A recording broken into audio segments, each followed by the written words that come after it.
بدمعاش امیروں سے مال چھین کر غریبوں میں تقسیم کرنے والے کا ذکر ہو تو ذہن میں رابن ہوڈ کا نام آتا ہے۔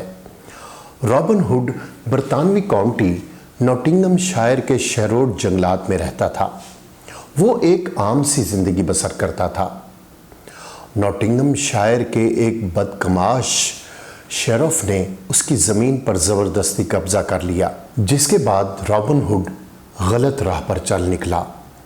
رابن ہوڈ پر کئی فلمیں اور ناول لکھے گئے، لیکن اس کے باوجود یہ سوال اب بھی بار بار ذہن میں آتا ہے، آیا رابن ہوڈ کا کردار اصلی تھا یا نقلی؟ 1960 کی دہائی میں پنجاب میں ایک اور لٹیرے نے اساطیری داستان جیسی حیثیت اختیار کی۔ اس کا نام محمد خان تھا۔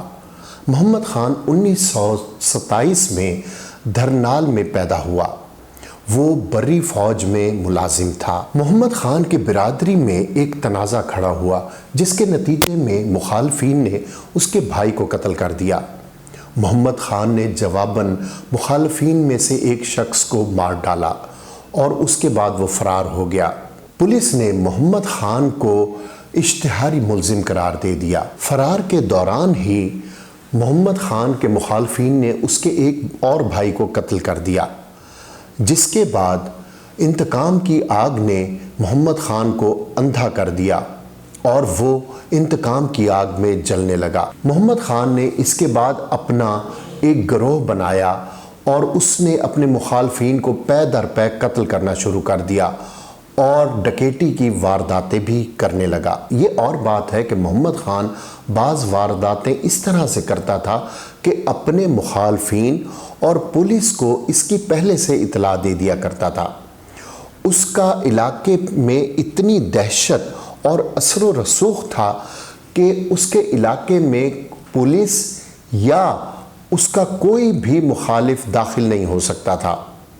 ایس پی ہو یا سپاہی، سب اس سے ڈرتے تھے۔ نواب آف کالا باغ ملک امیر محمد خان سے محمد خان ڈاکو کے قریبی مراسم تھے۔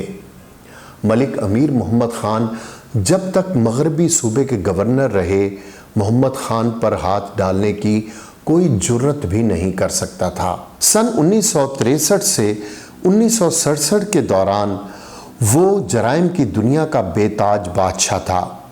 سن 1965 کے صدارتی انتخابات میں اس نے اپنے علاقے کے تمام بی ڈی ممبران اور چیئرمین کے ووٹ صدر ایوب خان کو دلوائے۔ نواب آف کالا باغ کے عہد گورنری کے خاتمے کے بعد وہ گرفتار ہوا۔ 12 ستمبر 1968 کو محمد خان دھرنال کو 4 بار تختہ دار پر لٹکانے اور 149 سال قید بامشقت کی سزا سنائی گئی۔ محمد خان دھرنال ہائی کورٹ میں ان سزاؤں کے خلاف اپیل کی اور اس نے اپنا مقدمہ خود لڑا۔ اس نے جرح سے ثابت کیا کہ تفتیشی افسر کو مجھ سے ذاتی اناد ہے اور اس کے سارے الزامات من گھڑت ہیں۔ وہ عدالت سے یہ کہتے ہوئے نکلا کہ میری تقدیر میں جو لکھا ہے وہ تو میں دیکھوں گا ہی، لیکن مجھے خوشی اس بات کی ہے کہ عدالت نے مجھے بغور سنا۔ بعد ازاں عدالت نے اس کی 4 بار کی تختہ دار پر لٹکانے والی سزا کو 2 بار میں تبدیل کر دیا۔ 8 جنوری 1976 کو محمد خان کو تختہ دار پر لٹکانے کے حکم صادر ہوئے۔ سزائے موت سے محض چند گھنٹوں پہلے ہی ہائی کورٹ کی طرف سے سزا پر عمل درآمد روک دیا گیا۔ سن 1978 میں اس کی سزا عمر قید میں تبدیل کر دی گئی اور محترمہ بے نظیر بھٹو کے دور حکومت میں 60 سال سے زائد عمر قیدیوں کی سزا کی معافی کے اعلان کے بعد یہ طلسماتی کردار قید سے رہا ہو گیا اور 29 ستمبر 1995 کو طبعی موت پا کر دنیا سے رخصت ہوا۔ وہ اپنے آبائی گاؤں ڈھوک مصائب، تحصیل تلا گنگ، ضلع چکوال میں دفن ہے۔ محمد خان کی زندگی پر اداکار اور ہدایت کار کیفی نے ایک فلم بنائی جس کا نام بھی محمد خان تھا۔ اس فلم کا مرکزی کردار سلطان راہی نے ادا کیا، لیکن فلم اپنے کمزور سکرپٹ کی وجہ سے پٹ گئی اور زیادہ کامیاب نہ ہوئی۔ ایسا ہی ایک کردار ہندوستان میں بھی گزرا ہے جو امیروں سے مال چھین کر غریبوں میں تقسیم کرتا تھا۔ اس کردار کا نام سلطانہ ہے جو بعد میں سلطانہ ڈاکو کے نام سے مشہور ہوا۔ سلطانہ ڈاکو کے عقیدے کے حوالے سے وثوق سے کچھ نہیں کہا جا سکتا۔ کچھ لوگ اسے مسلمان بتاتے ہیں جبکہ مورخین کا خیال ہے کہ وہ باتھو قوم سے تعلق رکھنے کی بنا پر ہندو تھا، کیونکہ باتھو قوم کا تعلق ہندو نظریے سے تھا۔ سلطانہ اور اس کے گروہ کے لوگ ضلع مراد آباد کے رہنے والے تھے اور سب کے سب جرائم پیشہ تھے۔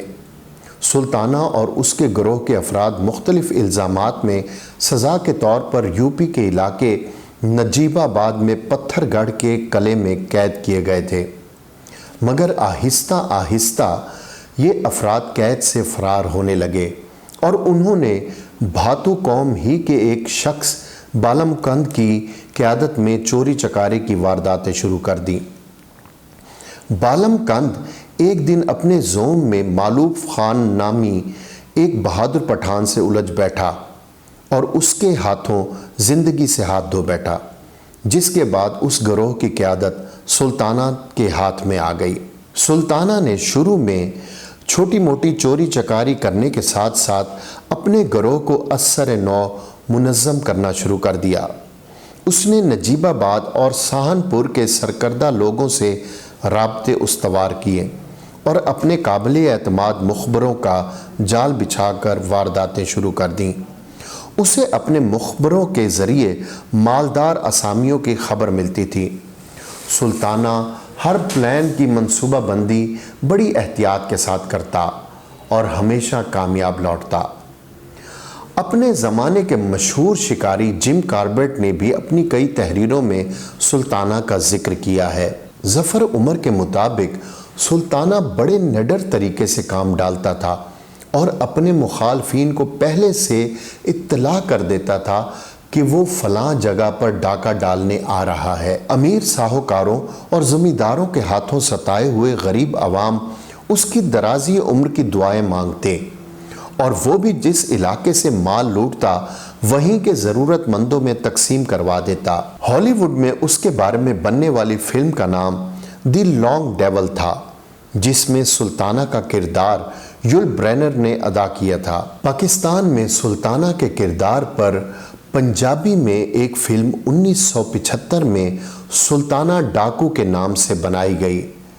سلطانہ کا کردار اداکار سدھیر نے ادا کیا۔ سلطانہ کے کردار پر سجیت سراف نے دی کنفیشن آف سلطانہ ڈاکو، سلطانہ ڈاکو کا اعترافی بیان کے نام سے ایک ناول بھی تحریر کیا۔